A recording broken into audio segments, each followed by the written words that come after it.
Good morning, everybody, and welcome back to Late for the Party on Anchor FM. I am your host, Melodious. Man, we are going to get into a word around the campfire today, and pretty much it's about Jacquees again.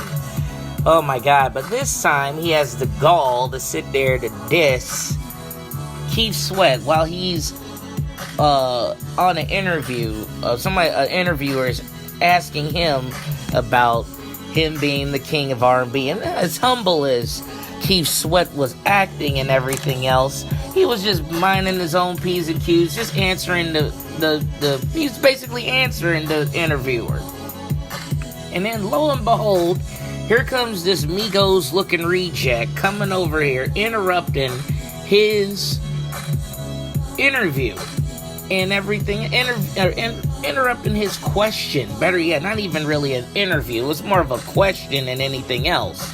So, pretty much, he just comes up wolfing at the mouth, sitting there talking about, nah, I'm the king, blah, blah, blah, blah, blah. I'm the king between the age of 16 and 25, and all of that stuff. Man, stop. Just stop. You ain't the king of shit. I am really... you're not even king, you're not even a supervisor, you're not even a lead, you're not even a lead specialist, you're still on the verge of not even barely employee of the month, maybe. But you sitting here wolfing at the mouth talking about you the king, and then I hear a lot of folks like Snoop Dogg and everybody saying that, you ain't the king and everything else, and I'm inclined to agree with those guys. But then there's cats like these younger cats like Tory Lanez or something like that, sitting here saying he's like, oh, let the young folks do whatever they do. Hell, you can't stop their shine or whatever. He claiming that he the best and everything. See, there's the difference between saying that you the best and that you're the king. You know what I'm saying? You're saying that you're like the king, the greatest of all times, I'm the best and everything else like that. But see, you gotta understand that you have to have body of work. You have to have the body of work. Okay, for somebody like Keith Sweat, who's been doing this thing ever since I was a child, and I wanna and all that stuff, I was dancing and bouncing to that when I was young.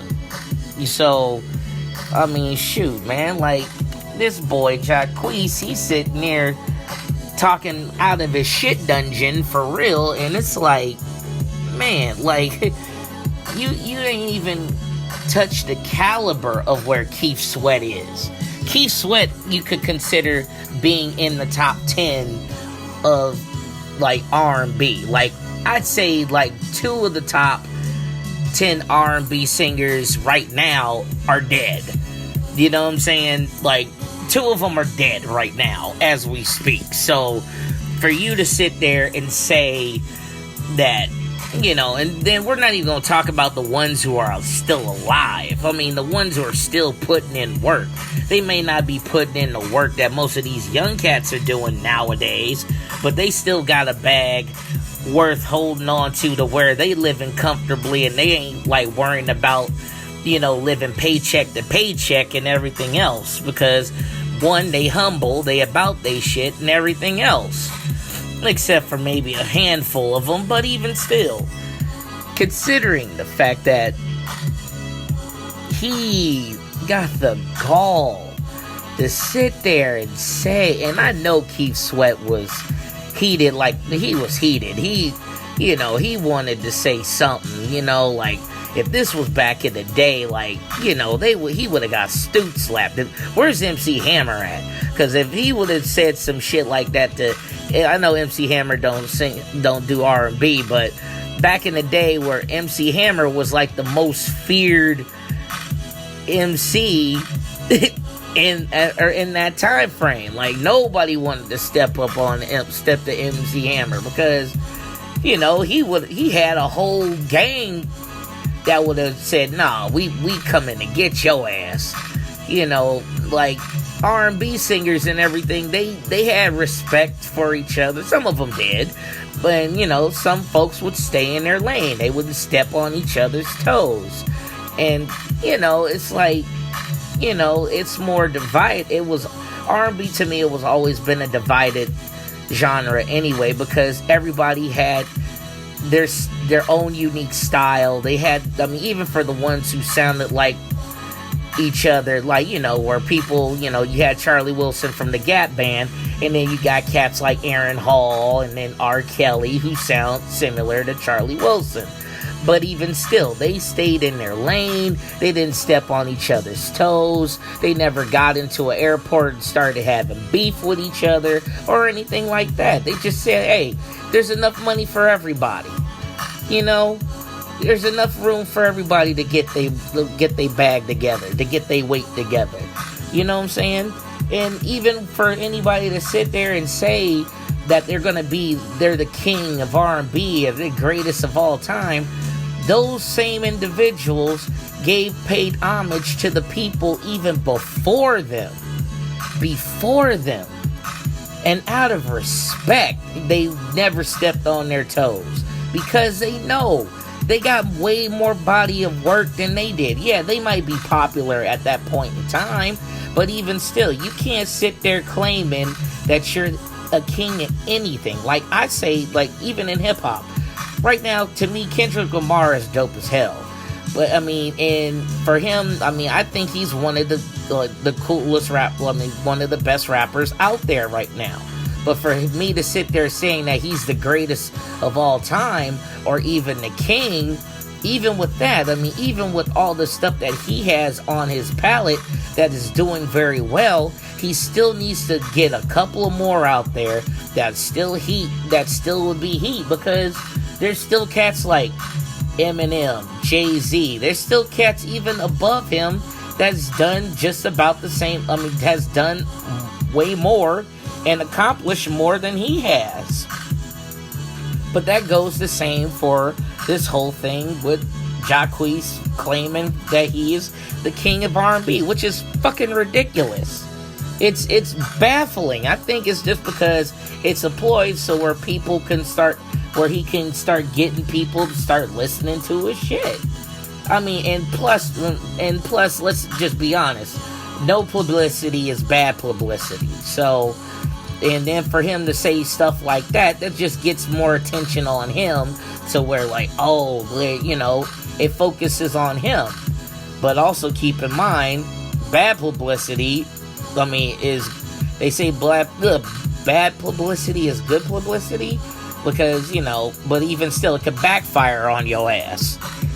But it's just fucking nuts, man. I just can't even say, like, wow, how can you say that you're a king of anything? And then also, he says, between the age bracket. Okay, let's get one thing perfectly straight. The age of 16 and 25. Come on.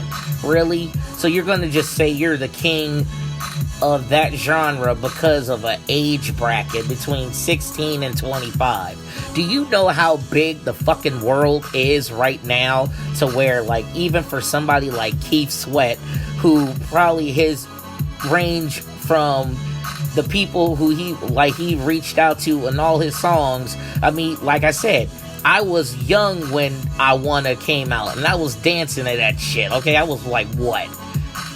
I want to say not even in my teens yet. I was in, like, fucking 7 or 8 years old or something like that, and I was dancing to that shit. So how you gonna sit here talking about, and make it last and all that? How you gonna sit there and say that, I'm a king of this genre, or I'm the king of R&B from the age bracket of 16 and 25? You need to sit down. You're a fucking clown shoes.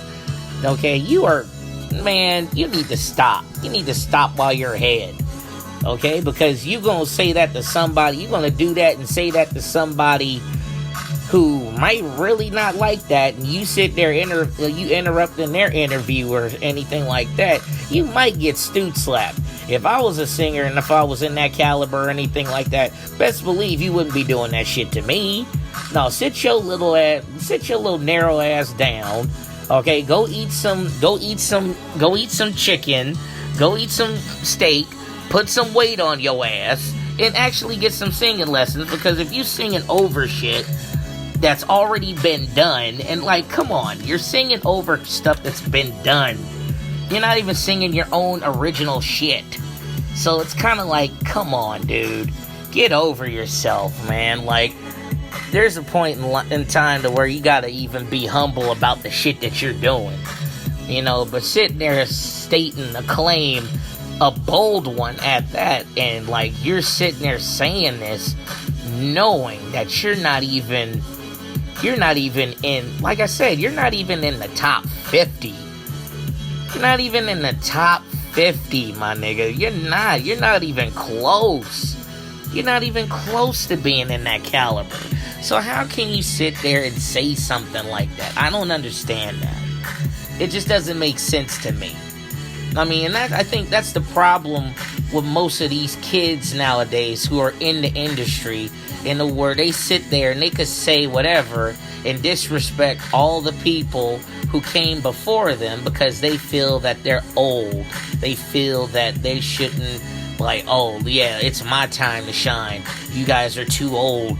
That was back in your day. Do you honestly think that most of these cats who were, I mean, I'm pretty sure there were who was saying that stuff to people to like James Brown and Stevie Wonder or Ray Charles or anybody in that caliber. Hell, even people probably said that shit about Michael Jackson and Prince. But I can guarantee you this, that they were still putting in that work. They weren't giving a fuck what anybody was saying about them, because they had their fan base. They know what the fuck they were doing. They had to do whatever they had to do, and they were doing it well, to where even in death, or even if they mildly retired, or they were, you know, they got families and stuff like that, or like, you know, they were just taking it easy because, you know, they might throw out an album every now and then. Like, prime example, here's a good example on this. Sade, alright? Sade's been around since I've been a kid. She might come out with an album, one every 5 to 10 years? Or somewhere like that. I mean, but every time I listen to that shit, either on the wave or anything, as timeless as Sade's stuff is, it sounds so clean, it could sound brand spanking new even till this day. You know what I'm saying? And honestly, let's just be honest and real about this. I don't give a shit about what Jacquees says. And honestly, do you really think he's gonna be around that long? Honestly, do you think he's gonna be around that long? Sometimes people just need to stay in their lane and do their work, and they might even move forward, and they might be able to transcend. I mean, prime example, there's still people like Usher, Trey Songz, Chris Brown. I mean, you know, even Justin Timberlake to a magnitude, to where, like, they're still doing their things. We're not going to say Bruno Mars, because Bruno Mars is a karaoke singer. I don't give a shit what anybody says. I will talk about that guy in another discussion later on. But as for anything else, nah, dude. Nah, you can't sit there shooting off. You can't sit there shooting off at the mouth, talking about you the king of anything, when you ain't even got you ain't got a palette to even build on. So fuck that. I don't even know how long this asshole's even been out. So, and even if my brothers or anybody's played any of his shit in the club, it's not very memorable to me, because honestly, half the shit on the radio and everything sounds the goddamn same. I mean, there's no originality. There's nothing nowadays. I mean, even for him to sing anything, it's not good. I mean, and then, yeah, you're pulling, and he's holding on to the strings of a fan base of kids who don't know shit. A generation who don't know whether they want to have lunch or have sex or anything like that. They don't know what they want to do. They can't even make a conscious decision about, hey, if I'm gonna have sex, maybe I should rock a condom. You know what I'm saying? Exactly. So, either way, good for him. Kudos for him. God bless Jacquees, because it's like, God forbid he says that to the wrong guy.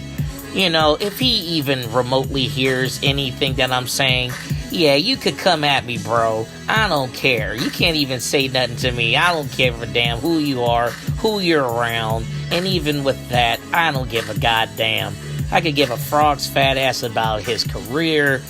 They all look silly. These goofy ass tattoos, these stupid grills, these weak ass dreads that they be having, and everything else too. And they all look like Sideshow Bob's illegitimate sons and everything. Like I said, he looked like he could be freaking the fourth member of the Migos. Either way, dude, I know I've talked a cool minute about this already, and honestly, on a humble, I hope I don't have to talk about this again, because I really don't want to talk about this asshole. But if it does, you know where to find me. Anyway, this has been a word around the campfire, which turned into an In My Mind segment.